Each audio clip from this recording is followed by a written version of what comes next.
Olá pessoal, vamos analisar o conto Amor do livro Laços de Família, de Clarice Lispector, obra obrigatória indicada para o primeiro exame de qualificação da UERJ 2026. Eu sou Luciana Oliveira e esse é o meu curso Metáforas da UERJ. Vem comigo!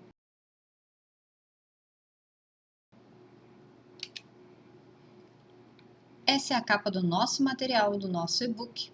Para você que já está na minha turma extensiva do curso Metáforas da UERJ, você já conhece o nosso material. Essa capa linda, produzida por mim, é do nosso curso, contém todo o conteúdo que você precisa para obter a chave que vai abrir essa primeira porta, que é o exame de qualificação, que abre todas as outras portas para você se tornar um futuro uergiano. Tá bom? Vem comigo. Vamos para a nossa aula. Deixa eu aumentar aqui.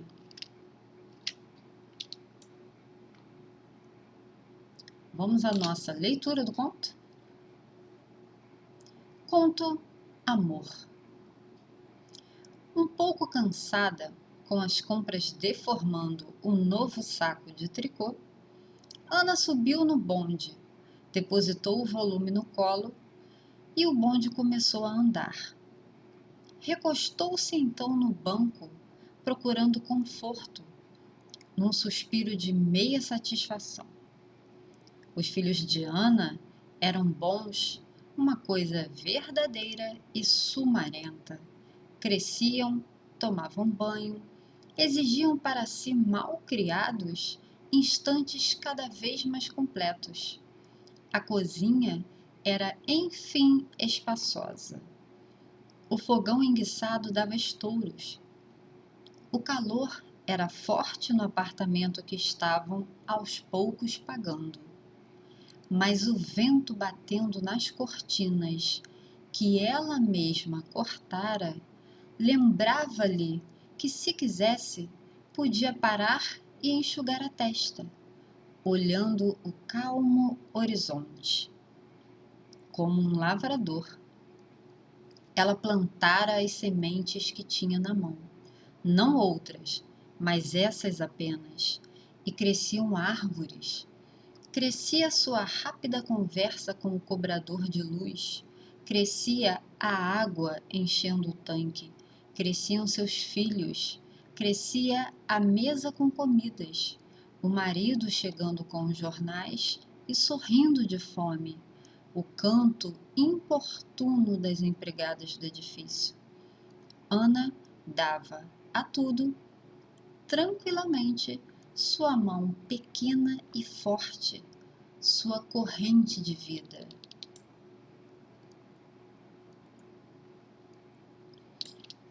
Certa hora da tarde era mais perigosa. Certa hora da tarde, as árvores que plantara riam dela. Quando nada mais precisava de sua força, inquietava-se. No entanto, sentia-se mais sólida do que nunca. Seu corpo engrossara um pouco e era de se ver o modo como cortava blusas para os meninos. A grande tesoura dando estalidos na fazenda. Todo o seu desejo vagamente artístico encaminhara-se há muito, no sentido de tornar os dias realizados e belos. Com o tempo, seu gosto pelo decorativo se desenvolvera e suplantara a íntima desordem. Parecia ter descoberto que tudo era passível de aperfeiçoamento. A cada coisa se emprestaria uma aparência harmoniosa. A vida podia ser feita pela mão do homem. No fundo, Ana sempre tivera necessidade de sentir a raiz firme das coisas, e isso um lar perplexamente lhe dera. Por caminhos tortos, viera a cair num destino de mulher, com a surpresa de nele caber como se o tivesse inventado. O homem com quem casara era um homem verdadeiro. Os filhos que tivera eram filhos verdadeiros. Sua juventude anterior parecia-lhe estranha, como uma doença de vida. Dela havia aos poucos emergido para descobrir que também sem a felicidade se vivia. Abolindo-a, encontrara uma legião de pessoas, antes invisíveis, que viviam como quem trabalha, com persistência, continuidade, alegria. O que sucedera a Ana antes de ter o lar estava para sempre fora de seu alcance. Uma exaltação perturbada que tantas vezes se confundira com felicidade insuportável. Criara em troca algo enfim compreensível, uma vida de adulto. Assim, ela o quisera e escolhera. Sua precaução reduzia-se a tomar cuidado na hora perigosa da tarde, quando a casa estava vazia, sem precisar mais dela. O sol alto, cada membro da família distribuído nas suas funções. Olhando os móveis limpos, seu coração se apertava um pouco em espanto. Mas na sua vida não havia lugar para que sentisse ternura pelo seu espanto.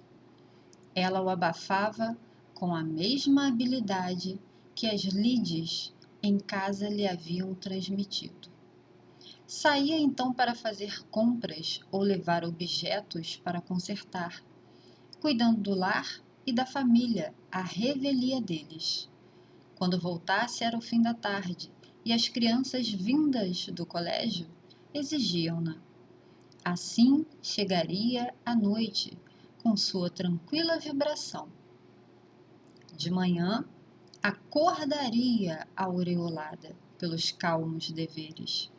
Encontrava os móveis de novo empoeirados e sujos, como se voltassem arrependidos.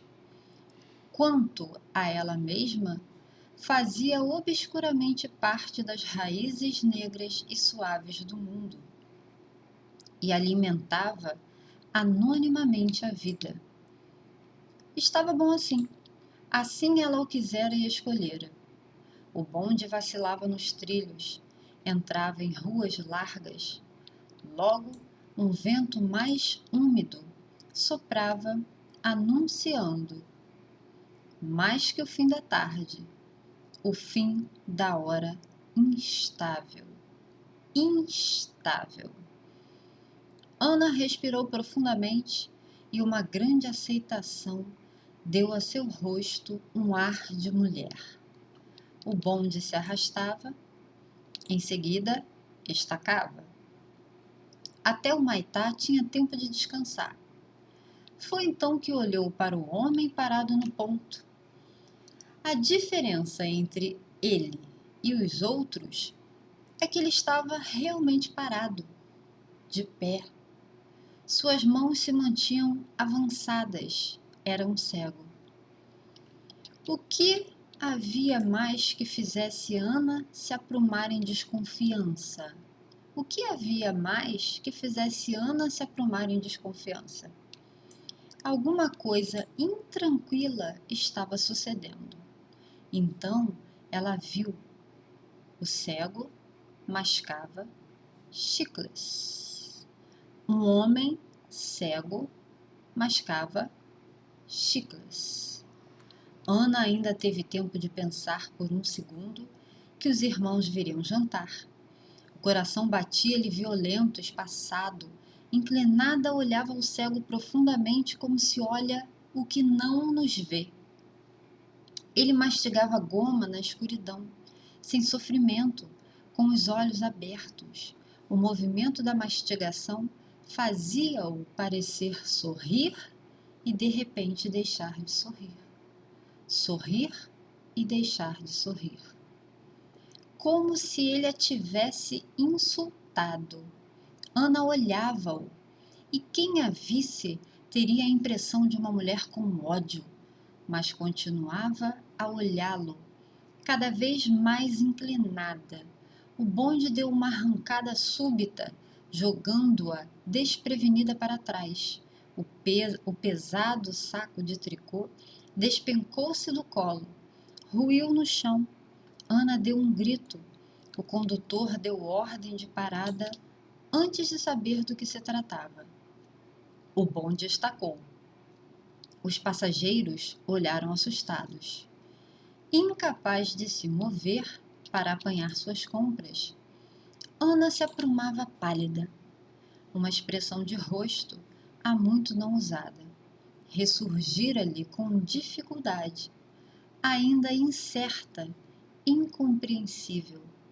O moleque dos jornais ria, entregando-lhe o volume. Mas os ovos se haviam quebrado no embrulho de jornal. Gemas amarelas e viscosas pingavam entre os fios da rede. O cego interrompera a mastigação e avançava as mãos inseguras, tentando inutilmente pegar o que acontecia. O embrulho dos ovos foi jogado fora da rede, e entre os sorrisos dos passageiros e o sinal do condutor, o bonde deu a nova arrancada de partida. Poucos instantes depois, já não a olhavam mais. O bonde se sacudia nos trilhos e o cego, mascando goma, ficara atrás para sempre. Mas o mal estava feito.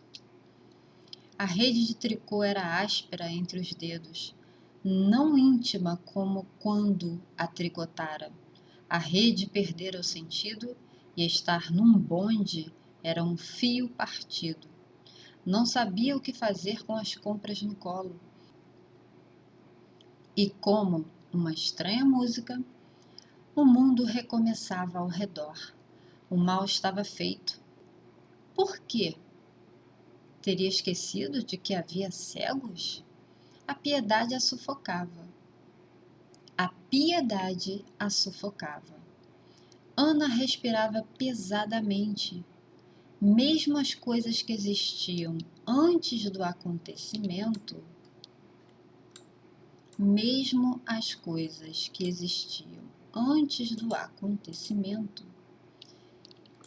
estavam agora de sobreaviso.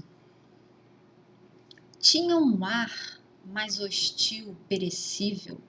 O mundo se tornara de novo um mal-estar. Vários anos ruíam, as gemas amarelas escorriam. Expulsa de seus próprios dias, parecia-lhe que as pessoas na rua eram periclitantes, que se mantinham por um mínimo equilíbrio à tona da escuridão. E por um momento, a falta de sentido deixava-as tão livres que elas não sabiam para onde ir. Perceber uma ausência de lei foi tão súbito que Ana se agarrou ao banco da frente, como se pudesse cair do bonde, como se as coisas pudessem ser revertidas com a mesma calma com que não o eram. O que chamava de crise viera afinal, e sua marca era o prazer intenso com que olhava agora as coisas, sofrendo espantada. O calor se tornara mais abafado, tudo tinha ganho uma força e vozes mais altas. Na Rua Voluntários da Pátria, parecia prestes a rebentar uma revolução. As grades dos esgotos estavam secas, o ar empoeirado. Um cego mascando chicles mergulhara o mundo em escura sofreguidão. Em cada pessoa forte havia ausência de piedade pelo cego, e as pessoas assustavam-na com o vigor que possuíam. Junto dela havia uma senhora de azul com um rosto. Desviou o olhar depressa. Na calçada, Uma mulher deu um empurrão no filho. 2 namorados entrelaçavam os dedos sorrindo. E o cego? Ana caíra numa bondade extremamente dolorosa. Ela apaziguara tão bem a vida, cuidara tanto para que esta não explodisse, mantinha tudo em serena compreensão. Separava uma pessoa das outras, as roupas eram claramente feitas para serem usadas e podia-se escolher pelo jornal o filme da noite. Tudo feito de modo a que um dia se seguisse ao outro. Tudo feito de modo a que um dia se seguisse ao outro. E um cego, mascando goma, despedaçava tudo isso. E através da piedade aparecia a Ana uma vida cheia de náusea doce, até a boca. Só então percebeu que há muito passara do seu ponto de descida. Na fraqueza em que estava, tudo a atingia com um susto. Desceu do bonde com pernas débeis, olhou em torno de si, segurando a rede suja de ovo. Por um momento, não conseguia orientar-se. Parecia ter saltado no meio da noite. Era uma rua comprida, com muros altos, amarelos. Seu coração batia de medo. Ela procurava inutilmente reconhecer os arredores, enquanto a vida que descobrira continuava a pulsar e um vento mais morno e misterioso rodeava-lhe o rosto. Ficou parada olhando o muro. Enfim, pôde localizar-se. Andando um pouco mais ao longo de uma sebe, atravessou os portões do jardim botânico. Andava pesadamente pela alameda central, entre os coqueiros. Não havia ninguém no jardim. Depositou os embrulhos na terra, sentou-se no banco de um atalho e ali ficou por muito tempo. A vastidão parecia acalmá-la. O silêncio regulava sua respiração. Ela adormecia dentro de si. De longe, via a aldeia onde a tarde era clara e redonda, mas a penumbra dos ramos cobria o atalho. Ao seu redor havia ruídos serenos, cheiro de árvores, pequenas surpresas entre os cipós. Todo o jardim triturado pelos instantes já mais apressados da tarde. De onde vinha o meio sonho pelo qual estava rodeada? É uma pergunta. De onde vinha o meio sonho pelo qual estava rodeada? Como por um zunido de abelhas e aves. Tudo era estranho, suave demais, grande demais. Um movimento leve e íntimo a sobressaltou. Voltou-se rápida. Nada parecia se ter movido, mas na aldeia central estava imóvel um poderoso gato. Seus pelos eram macios. Em novo andar silencioso, desapareceu. Inquieta, olhou em torno. Os ramos se balançavam, as sombras vacilavam no chão. Um pardal ciscava na terra. E de repente, com mal-estar, pareceu-lhe ter caído numa emboscada. Fazia-se no jardim um trabalho secreto do qual ela começava a se perceber. Nas árvores as frutas eram pretas, doces como mel. Havia no chão caroços secos, cheios de circunvoluções, como pequenos cérebros apodrecidos. O banco estava manchado de sucos roxos. Com suavidade intensa, rumorejavam as águas. No tronco da árvore pregavam-se as luxuosas patas de uma aranha. A crueza do mundo era tranquila. O assassinato era profundo e a morte não era o que pensávamos. Ao mesmo tempo que imaginário, era um mundo de se comer com os dentes, um mundo de volumosas dálias e tulipas. Os troncos eram percorridos por parasitas folhudos. O abraço era macio, colado, como a repulsa que precede uma entrega. Era fascinante. A mulher tinha nojo e era fascinante. As árvores estavam carregadas. O mundo era tão rico que apodrecia. Quando Ana pensou que havia crianças e homens grandes com fome, a náusea subiu-lhe à garganta, como se ela estivesse grávida e abandonada. A moral do jardim era outra. Agora que o cego a guiara até ele, estremecia nos primeiros passos de um mundo faiscante, sombrio, onde vitórias régias boiavam monstruosas. As pequenas flores espalhadas na relva não lhe pareciam amarelas ou rosadas, mas cor de mau ouro e escarlates. A decomposição era profunda, perfumada, mas todas as pesadas coisas ela via com a cabeça rodeada por um enxame de insetos, enviados pela vida mais fina do mundo. A brisa se insinuava entre as flores. Ana mais adivinhava que sentia o seu cheiro adocicado. O jardim era tão bonito que ela teve medo do inferno. Era quase noite agora e tudo parecia cheio, pesado.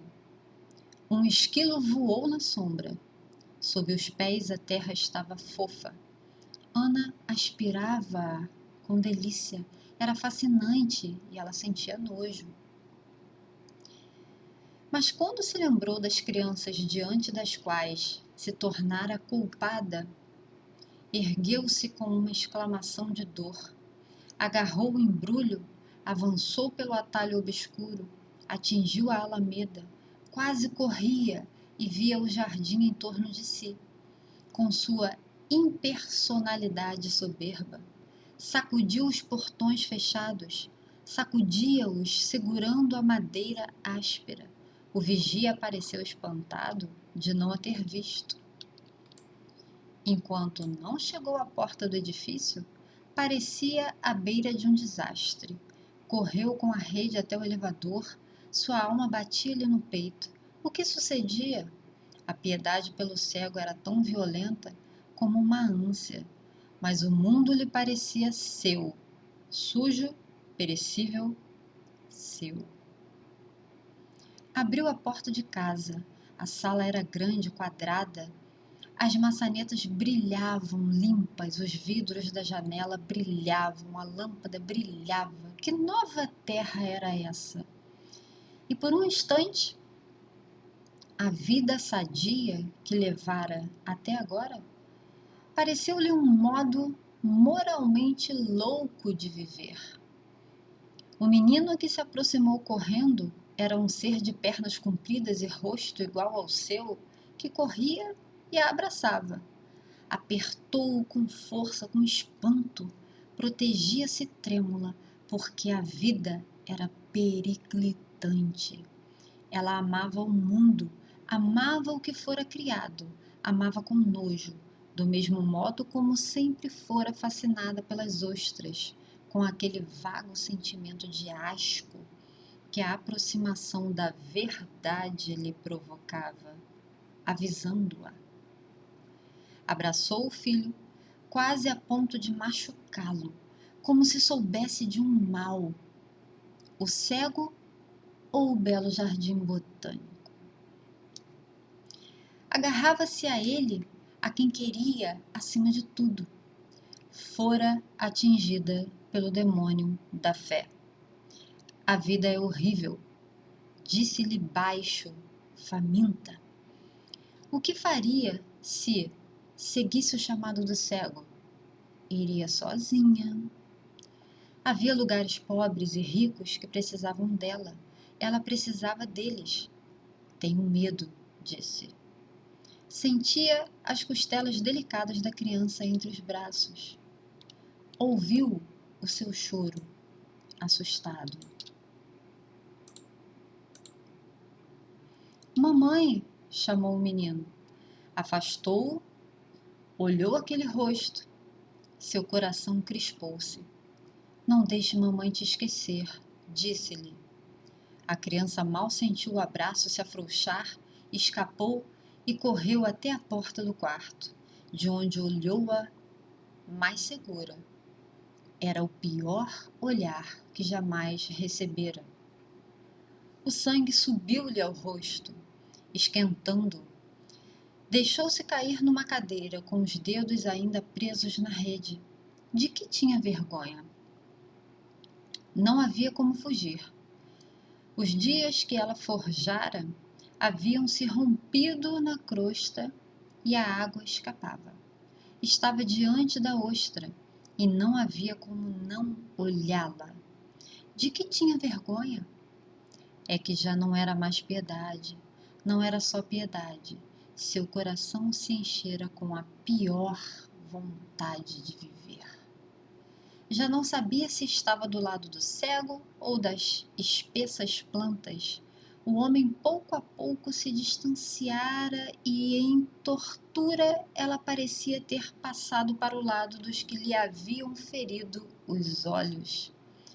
O jardim botânico, tranquilo e alto, lhe revelava, com horror, descobria que pertencia à parte forte do mundo. E que nome se deveria dar à sua misericórdia violenta? Seria obrigada a beijar o leproso? Pois nunca seria apenas sua irmã. Um cego me levou ao pior de mim mesma, pensou espantada. Sentia-se banida, porque nenhum pobre beberia água nas suas mãos ardentes. Ah, era mais fácil ser um santo que uma pessoa. Por Deus, pois não fora verdadeira a piedade que sondara no seu coração as águas mais profundas? Mas era uma piedade de leão. Humilhada, sabia que o cego preferiria um amor mais pobre. E, estremecendo, também sabia por quê. A vida do jardim botânico chamava-a como um lobisomem é chamado pelo luar. Oh, mas ela amava o cego, pensou com os olhos molhados. No entanto, não era com esse sentimento que se iria a uma igreja. Estou com medo, disse sozinha na sala. Levantou-se e foi para a cozinha ajudar a empregada a preparar o jantar. Mas a vida arrepiava-a como um frio. Ouvia o sino da escola, longe e constante. O pequeno horror da poeira ligando em fios a parte inferior do fogão, onde descobriu a pequena aranha. Carregando a jarra para mudar a água, havia o horror da flor se entregando lânguida e asquerosa às suas mãos. O mesmo trabalho secreto se fazia ali na cozinha. Perto da lata de lixo, esmagou com um pé a formiga, o pequeno assassinato da formiga. O mínimo corpo tremia. As gotas d'água caíam na água parada do tanque. Os besouros de verão. O horror dos besouros inexpressivos. Ao redor, havia uma vida silenciosa, lenta, insistente. Horror, horror. Andava de um lado para o outro na cozinha, cortando os bifes, mexendo o creme, em torno da cabeça, em ronda, em torno da luz, os mosquitos de uma noite cálida. Uma noite em que a piedade era tão crua como o amor ruim. Em torno da cabeça, em ronda, em torno da luz, os mosquitos de uma noite cálida. Uma noite em que a piedade era tão crua como o amor ruim. Entre os dois seios escorria o suor. A fé a quebrantava. O calor do forno ardia nos seus olhos. Depois, o marido veio. Vieram os irmãos e suas mulheres. Vieram os filhos dos irmãos. Jantaram com as janelas todas abertas, no 9º andar. Um avião estremecia, ameaçando no calor do céu. Apesar de ter usado poucos ovos, o jantar estava bom. Também suas crianças ficaram acordadas, brincando no tapete com as outras. Era verão, seria inútil obrigá-las a dormir. Ana estava um pouco pálida e ria suavemente com os outros. Depois do jantar, enfim, a primeira brisa mais fresca entrou pelas janelas. Eles rodeavam a mesa, a família. Cansados do dia, felizes em não discordar, tão dispostos a não ver defeitos, riam-se de tudo, com o coração bom e humano. As crianças cresciam admiravelmente em torno deles, e como a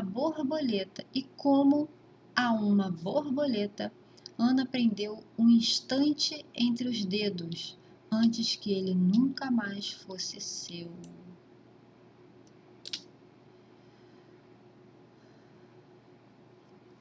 Depois, quando todos foram embora e as crianças já estavam deitadas, ela era uma mulher bruta que olhava pela janela. A cidade estava adormecida e quente. O que o cego desencadeara caberia nos seus dias? Quantos anos levaria até envelhecer de novo? Qualquer movimento seu e pisaria numa das crianças, mas com uma maldade de amante. Parecia aceitar que da flor saísse o mosquito, que as vitórias régias boiassem no escuro do lago. O cego pendia entre os frutos do jardim botânico. Se fora um estouro do fogão, o fogo já teria pegado em toda a casa, pensou correndo para a cozinha e deparando com seu marido diante do café derramado. O que foi? Gritou vibrando toda. Ele se assustou com o medo da mulher e de repente riu, entendendo. Não foi nada, disse. Sou um desajeitado. Ele parecia cansado, com olheiras. Mas diante do estranho rosto de Ana, espiou-a com maior atenção. Depois atraiu-a a si em rápido afago. Não quero que lhe aconteça nada, nunca, disse ela. Deixe que pelo menos me aconteça o fogão dar um estouro, respondeu ele sorrindo. Ela continuou sem força nos seus braços. Hoje de tarde, alguma coisa tranquila se rebentara, e na casa toda havia um tom humorístico, triste. É hora de dormir, disse ele. É tarde. Num gesto que não era seu, mas que pareceu natural, segurou a mão da mulher, levando-a consigo sem olhar para trás, afastando-a do perigo de viver. Acabara-se a vertigem de bondade e se atravessara o amor e o seu inferno. Penteava-se agora diante do espelho, por um instante, sem nenhum mundo no coração, antes de se deitar, como se apagasse. Uma vela soprou a pequena flama do dia.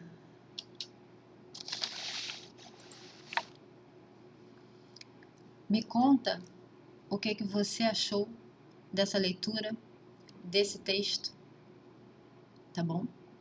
Deixa aí nos comentários. Pode interagir, pode comentar. E siga-nos nas redes sociais.